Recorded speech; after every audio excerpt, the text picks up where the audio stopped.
بسم الله الرحمن الرحیم. السلام علیکم ډیر ویورز. نننۍ ویډیو چې دا زمونږ د کلاس 5 د کلاس 5 چپټر نمبر 2 ټیک شو. دویم نمبر چپټر چې دی د هغې په باره کې به موږ نن سټډي کوو چې په هغې کې څومره انګلیش ګرامر یا انګلیش پورشن چې کوم د ټیسټ سره ریلیټډ دی هغه څومره هغه به په دې ویډیو کې موږ ډسکس کوو. اولنی زموږ سره راځي ډیفینټ آرټیکل چې دی زموږ سره دوه قسمه آرټیکل دی، یو انډیپینډنت آرټیکل دی او بل چې دی هغه زموږ سره ډیفینټ آرټیکل دی. انډیپینډنت آرټیکل به موږ څه ته وایو؟ ا چې دی لفظ او ان دا دواړه زموږ سره انډیپینډنت آرټیکل دی. ټیک شو. انډیپینډنت آرټیکل ا او د ان دی. ډیفینټ آرټیکل چې دی زموږ سره د لفظ د یا دی چې دی دا زموږ سره څه شی دی دا ډیفینټ آرټیکل دی. ټیک شو. زموږ سره راځي چې یاره دا ډیفینټ آرټیکل چې دی دا به موږ کوم ځای یوز کوو. ټیک شو. د دې یوز از دی یوز اف د ډیفینټ آرټیکل د هغې به نن موږ یوز اف ډیفینټ آرټیکل به کوو. ټیک شو. اولنی نمبر یوز یې څه دی چې when we talk about something already known thing or which have been previously mentioned. یو څیز دی هغه په یو پریګراف کې یا په یو سنټنس کې مخکې منشن شوی دی هغه موږ دوباره دغه کوو. ټیک شو. یا موږ ته پته چې دا شی څه دی already known یو څیز دی. ټیک شو. یا په یو سنټنس کې هغه مخکې ډسکس شوی دی هغې بیا موږ نور فردر څه کوو سټډي موږ کوو یا موږ د هغې ایکسپلینیشن کوو. نو په هغې کې به څه شی دا ورډ دا چې دی یا دی دا به موږ استعمالوو. فار ایگزامپل د هغې مثال زموږ سره دی دا یو سنټنس. ټیک شو. په دې کې په اوله کې چې دی نو پیرټ چې دی هغه یوز شوی دی I have a parrot. ټیک شو. دا ټوله خبره وروسته چې دی دا د پیرټ په باره کې ده نو د پیرټ د په دې ځای کې استعمال شو یا د کی. ټیک شو. دا زموږ سره په دې ځای کې نو په دې کې موږ اولنۍ خبره دا وکړه چې کوم څیز موږ مخکې نه already known څیز چې دی هغه موږ ډیفاین کوو نو د هغې دپاره به موږ څه کوو دا د لفظ چې دی دا به موږ استعمالوو. we define or identify a particular person or object. د ډیفینیشن یا یو پارټیکولر سړی یا object دی د هغې یا یو څیز دی د هغې ډیفینیشن کوم چې ډیفینیشن موږ کوو نو د هغې به څه کوو د هغې په اوله کې به موږ د استعمالو لکه د boy د red shirt یا د man who wrote this book. ټیک شو. یا موږ ډیفینیشن وایو چې د برانچ اف بایولوژي د برانچ اف کیمستري د ټیک شو. نو په ډیفینیشن کې به موږ څه کوو اول څه کوو د لفظ به استعمالو. refer to the people or object that are unique. یونیک څیزونه خاص څیزونه دي د هغې دپاره. ټیک شو. لکه سکای چې دی نو دا زموږ سره یو خاص دی خاص لفظ دی نو د دې نه مخکې موږ د یوز کوو یا د سن د ایونینګ. ټیک شو. نو دا زموږ سره سپیسیفیک ټایم شو یا سپیسیفیک آبجیکټ شو یونیک څیز شو. ټیک شو. بل موږ وایو چې بیفور سپرلیټیو of adjective and ordinal number. ټیک شو. یو ordinal number دی موږ چې څه ته first second third د هغې نه مخکې به دا موږ یوز کوو یا سپرلیټیو ډیګري اف adjective د adjective یا لکه موږ سپرلیټیو ډیګري څه ته وایي هایست های چې دی یا هایر موږ د دې نه مخکې به موږ نه یوز کوو د هایر د های دا به نه خو د هایست. ټیک شو. نو د سپرلیټیو ډیګري اف adjective یا د آرډینل نمبر لکه د تھرډ د سیکنډ د فرست د دې نه مخکې به څه دا موږ یوز کوو دا زموږ سره دریم یوز شو. بل with noun to refer to a whole group of people. نو دا موږ څه شی چې هغه ناون چې هغه زموږ سره هول ګروپ اف پیپل سره څه کوي ریفر کوي. ټیک شو. لکه د ټالېسټ انیمل چې دی دا زموږ سره ناون دی نو د ټالېسټ په دې کې هم زموږ سره د سپرلیټیو ډیګري طرف ته څه اشاره غونته ده یا د پور. ټیک شو. نو په دې کې هم زموږ سره ایجیکټیو طرف ته اشاره ده. with the name of rivers. د ریور چې یاره موږ د ریور خپل نوم اخلو. ټیک شو. لکه کامن نو سپیسیفیک نیم یا د ماونټین رینج یا د ګروپ یا د آیسلینډ یا کینال یا اوشن. ټیک شو. لکه موږ د اتلانټیک د راوي د هیمالیا. ټیک شو. نو دا زموږ سره د سپیسیفیک پراپر ناون چې دی لکه پراپر ناون پسې به دا نه مخکې به هم موږ څه شی دا چې دی دا به یوز کوو. with the name of famous building. ټیک شو. فیمس بلډینګ دی یا میوزیم دی یا مانومنټ. ټیک شو. نو موږ وایو چې د لاهور د فیصل آباد. ټیک شو. نو دا زموږ سره څه شی د ډیفینټ آرټیکل کوم چې دا ډیفینټ آرټیکل کوم چې زموږ سره دا دی د هغې څه شی د هغې یوز. ټیک شو مونږ پکې دا وپېژندو چې ډیپینټ آرټیکل څه ته وایي او انډیپینډنٹ آرټیکل څه ته وایي. انډیپینډنٹ ا او ان ته مونږ انډیپینډنٹ آرټیکلز وایو. ټیک شو بل زموږ سره راځي some word have initial consonant which are not pronouns.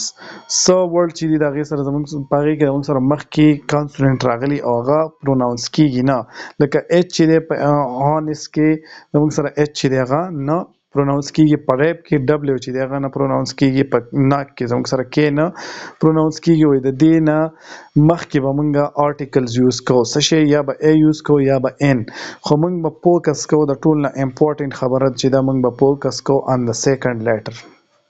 ټیک شو مونږ به چې کله زموږ سره اولنی لیټر چې دی هغه څه شی دی کانسوننټ دی او سایلنټ دی، میوټ لیټر چې مونږ څه ته وایو یا سایلنټ لیټر مونږ ورته وایو، نو مونږ به فوکس کوو په دویم لیټر باندې. ټیک شو دا زموږ سره د ټول نه امپورټنټ خبره شوه په دې کې. لکه اوس مونږ دې ته ګورو سارا هیز ریټن افټر ان اور. ټیک شو نو په دې کې دا سیکنډ نمبر د اولنی چې دی دا زموږ سره کانسوننټ دی، خو دا دویم لفظ چې دی دا زموږ سره واویل دی، نو مونږ په سیکنډ باندې فوکس وکړو. نو دویم چې واویل لاغې نو مونږ ځکه ان لفظ چې دی هغه یوز کو یا ان آنریبل.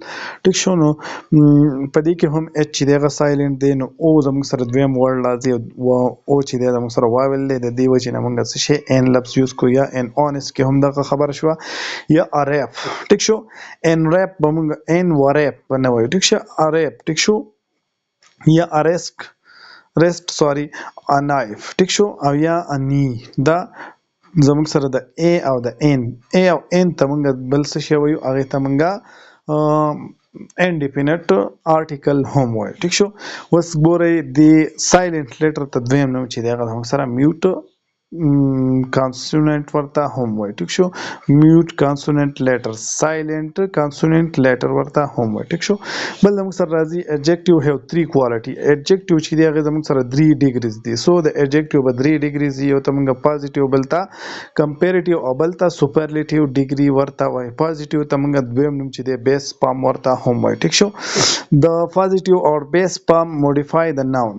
پازیټیو یا بیس فارم چې دی هغه به زموږ سره څه موډیفای کوي ناون، لکه دا زموږ سره د ایڈجیکټیو هغه ډیفینیشن شو. ټیک شو لکه چې دی به څه کوي موډیفای ناون بټ ډزنټ کمپیر اټ ود د ان د ټرم اف کوالټي، دا به کمپیریزن نه کوي. ټیک شو اولنی ډیګري چې مونږ کله یوز کوو پازیټیو ډیګري چې مونږ یوز کوو دا به مونږ سره کمپیریزن نه کوي د نور کوانټیټي د نور د کوالټي په ټرم کې به دا مونږ سره کمپیریزن نه کوي. ټیک شو د کمپیریټیو کمپیر ون ډیګري ټو انذر ان ټرم اف کوالټي. کمپیریټیو چې دا به زموږ سره کمپیریزن کوي. ټیک شو کمپیریټیو ډیګري چې دا به زموږ سره ون ډیګري کمپیریزن کوي ان ټرم اف کوالټي. او دریم نمبر چې دا سوپرلیټیو ډیګري دا سوپرلیټیو ډیګري کمپیر د ډیګري اگینست د ادر اینڈ ډیکلیئر.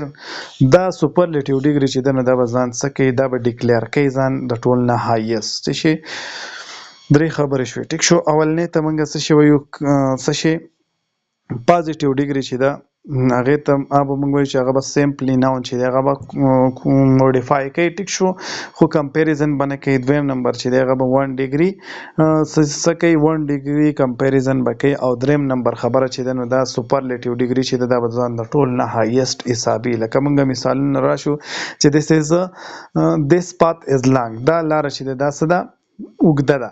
لانګ چې دی دا زموږ سره اولنی ډیګري شوه، لانګر چې دی د دویمه لانګیسټ چې دی دا زموږ سره اخري یا د ټول نه ځان سوپیریر حسابي. ټیک شو بل زموږ سره څه شو this my bag is heavy یا heavier چې دی دا سیکنډ ډیګري او بل چې دا کمپیریټیو ډیګري او بل چې د سوپرلیټیو ډیګري هیویست د هغې سوپرلیټیو ډیګري شوه. بل مونږ وایو چې سمال سمالر سمالسټ. که داسې مونږ له به ورډ راځي لکه اوس مونږ له به داسې یو سینټینس راځي چې her brother is taller than mine. ټیک شو her brother is taller than mine. په دې کې زموږ سره د ایڈجیکټیو کومه ډیګري یوز شوې ده نو مونږ به ورته وایو چې دا کمپیریټ دا څه شی کمپیریټیو ډیګري کمپیریټیو ډیګري چې دا هغه مونږ څه یوز شوې ده. ټیک شو my house is bigger than yours. نو په دې کې به وایي چې زموږ سره کومه ډیګري اف ایڈجیکټیو یوز شوی دی، نو موږ به وایو چې دا زموږ سره کمپیریټیو ډیګري یوز شوی ده. ټیک شو.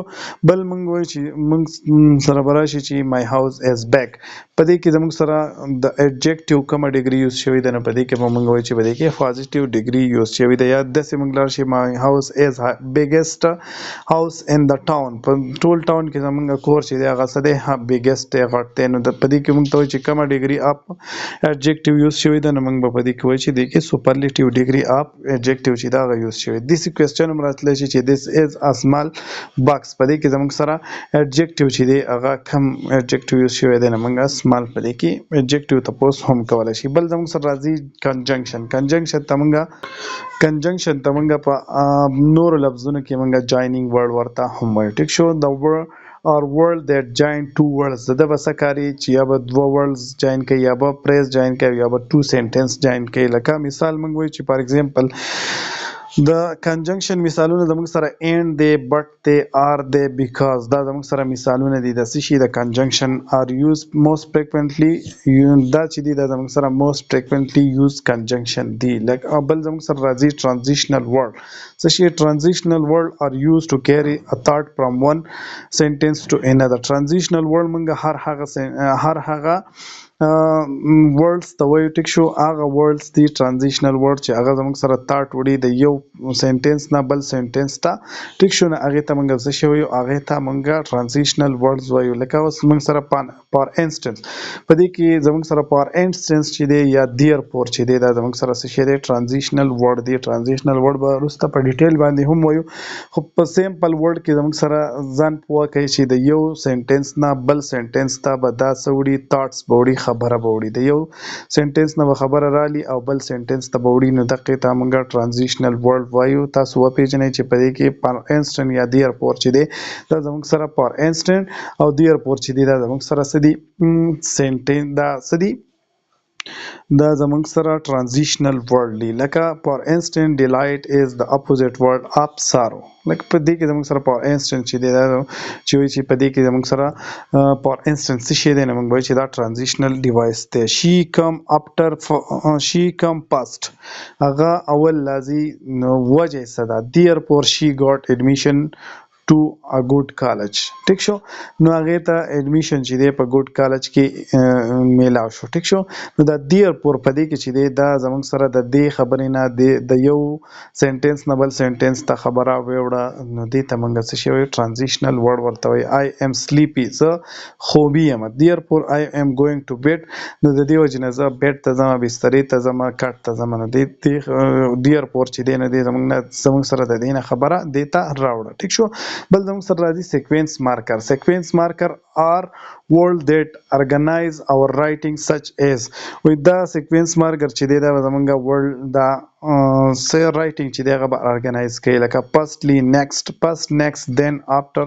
دا ټول چې دی دې ته موږ sequence marker ورته وایو. ټیک شو. we often use sequence marker when we give instruction, describe a process or tell story. ټیک شو. لکه اوس موږ یو سړي ته story وایو چې یاره په هغه story کې اول دا خبره وشوه، بیا دا وشوه، بیا دا وشوه. یا یو سړي ته زه خپل حالات بیانوم. فار ایگزامپل ما پینټینګ کړی دی، څه شی پینټینګ مې کړی دی، بل کس زمانه تپوس وکړي چې یاره دا تا څنګه کړی دی، نو زه به یم چې اول مې پین نه واخیستو پاست. ټیک شو. بیا مې مارکر راواخیستو، بیا پیج راواخیستو، بیا پنسل، بیا بل څه نو دې ته موږ څه شی وایو، دې ته موږ سیکوینس مارکر ورته وایو. پاست، نیکسټ، دین، آفټر. دا چې دی دا زموږ سره څه دي، دا زموږ سره سیکوینس مارکر ورته ویلی شي. ټیک شو. په انګلیش ژبه کې دې ته سیکوینس مارکر ویلی شي. دا زموږ سره د چپټر نمبر 2 د انګلیشو کلاس 5 چپټر نمبر 2 د هغې اخري ټاپک و. ټیک شو. په بل ویډیو کې به انشاءالله موږ د چپټر نمبر 3 نه سټارټ اخلو. زموږ سره اوسئ، په ډیلی بیس باندې ویزټ کوئ. د الله په امان.